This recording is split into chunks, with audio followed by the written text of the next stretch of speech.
And here we are. Welcome, welcome. As you can see, Monte Carlo's behind me. Or is it? And we are getting into the predictions for the Monte Carlo Rally. Basically, if you're new, we kind of go for who we think is going to do the worst to who we think is going to do the best. Yes, I'm going to be a bit unfair. Is it a surprise? Josh. It's not. It's Josh's teammate, Gregor Munster, along with Louis Luca, his co-driver. Yeah, new cars for this year in the M Sport. Now, he did, though, win his first stage here, which I thought was really, really impressive. We are expecting mixed conditions where experience is also going to be key and not making mistakes. The sad thing is, Gregor Munster, he has shown flashes of speed here. The issue is he makes too many mistakes. That's why I think, is going to be finishing near the back. So next up, we then have Josh McAleen, who I think is going to be Munster. I think he didn't embarrass himself last year too much when we look at the season as a whole, and I think he'll do quite well. If I'm honest, I reckon he will do not too bad at all. And absolute minimum, he's going to want a beat Munster, but I think this guy here, sheer talent, more experience, and I think when you look at what John Armstrong, he nearly won the ERC Championship, for example, has done back. I mean, Team Island, yes, I'm expecting them to finish kind of like near the back, pending any disasters or anything funny, let's say, happening to any of the drivers in front, which, as we know, it's Monte Carlo. It's going to happen. We're going to get some DNFs.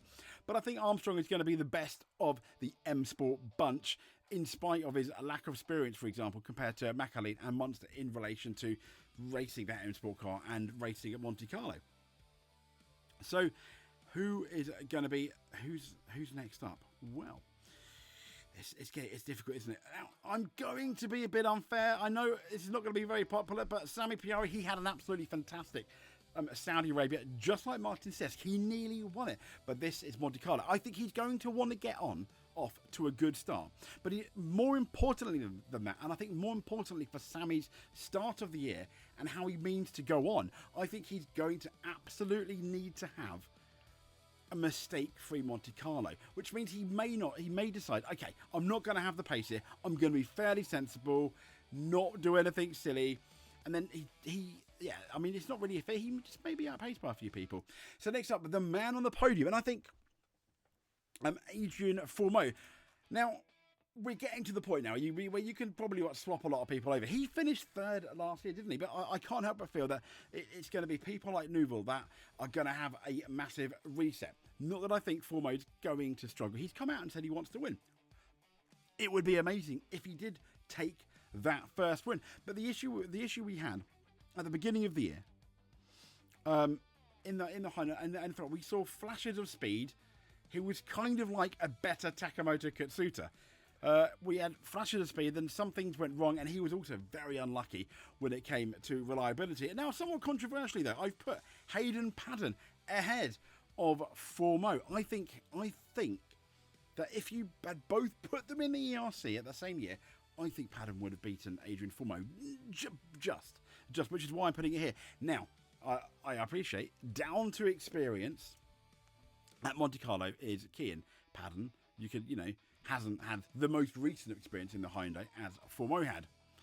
So, yeah, I'm just saying that based on previous experience, in terms of how good and how talented these are in a rally car, I think Paddon just snatches it a tiny bit. So next up, we've got Takamoto Katsuta.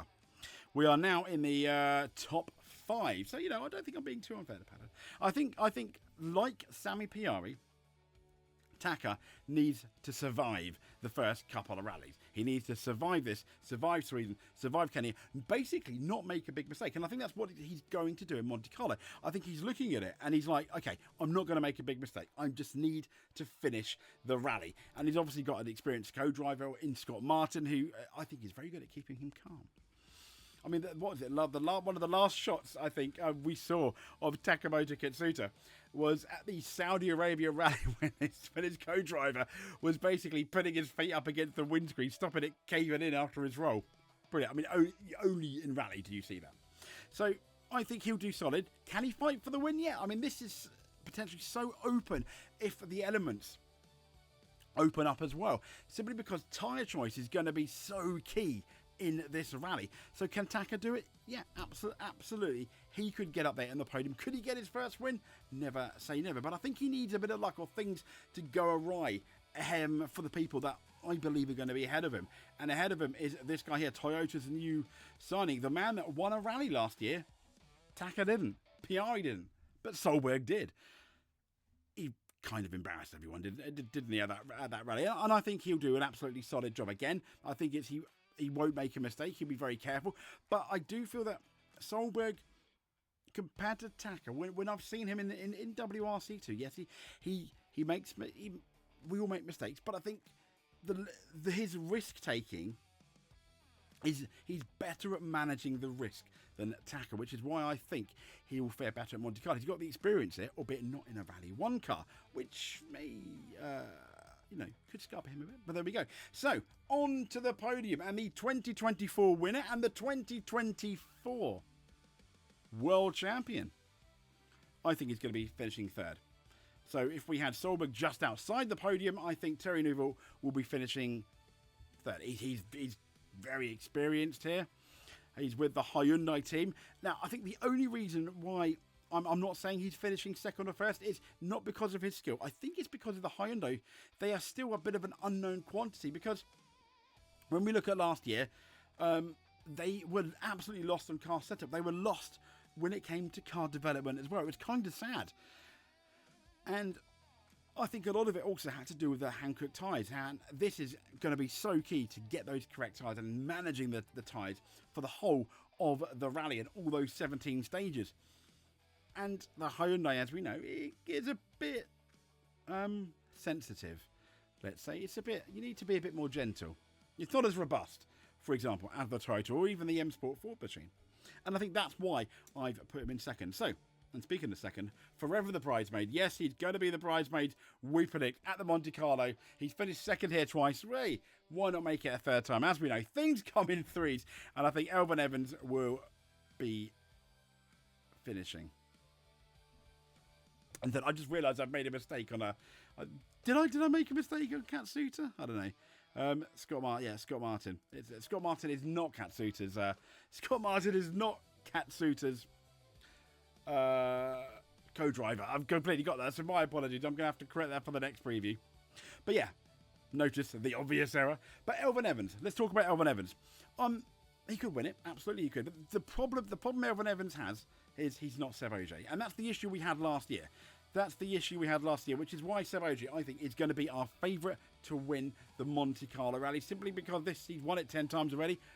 Why not another one? An 11th. Why not another one? Now, he didn't win it in 2024. It was Neuville that won it, but he had a lot on his mind, did he? There's a lot of personal problems we're going on, sadly, for Seb Ogier in 2024. But then he came back in 2025 and showed us all how amazing this guy is. One of the GOATs of rally. And he's still racing in Monte Carlo. All of them are absolutely amazing to watch. A lot of it is going to depend on the weather as well and how lucky they are. But like if it starts snowing halfway through a stage, for example, who gets the worst snow, etc. The rain. I mean, we'll probably do a weather forecast for the rally, maybe like Tuesday or Wednesday, for example. But there we go. So Seb Ogier, I think is it's. You can't really bet against him, can you, to win the Monte Carlo Rally? You absolutely can't. He's won it, I keep saying, won it 10 times. Probably going to win it again. Very likely. So let's just get our picks over with. So, in order then of who we think best to worst who's going to do that Monte Carlo Rally, it's Gregor Munster, followed by Josh McAleen, followed by Armstrong, the M Sport boys. Armstrong being the best of the M Sport boys. Then Piari. We've got Formo. I know, slightly controversial. We're putting Podium in front of Formo. I think that's just down to maybe that smidge more talent. We'll see. Katsuta just, I think, needs to survive. Ollie Solberg, again, needs to survive but not make a mistake. Next up, we've got Neuville in. We're predicting he's going to finish third with all that experience, but a slightly sensitive Hyundai. Next up, we've got Elfyn Evans and in second. He's finished second there the last couple of years and forever the bridesmaid. But it's going to be Seb Ogier, we predict, for his 11th win for the Monte Carlo Rally. So there we go. So, this is the Hot Lap Blitz make it back here. Let's then have a look at the beautiful catsuit. Let's leave you, even though this is the WRC 1 preview, let's leave you with a beautiful lance here. It does look very sexy. It does look very sexy, doesn't it?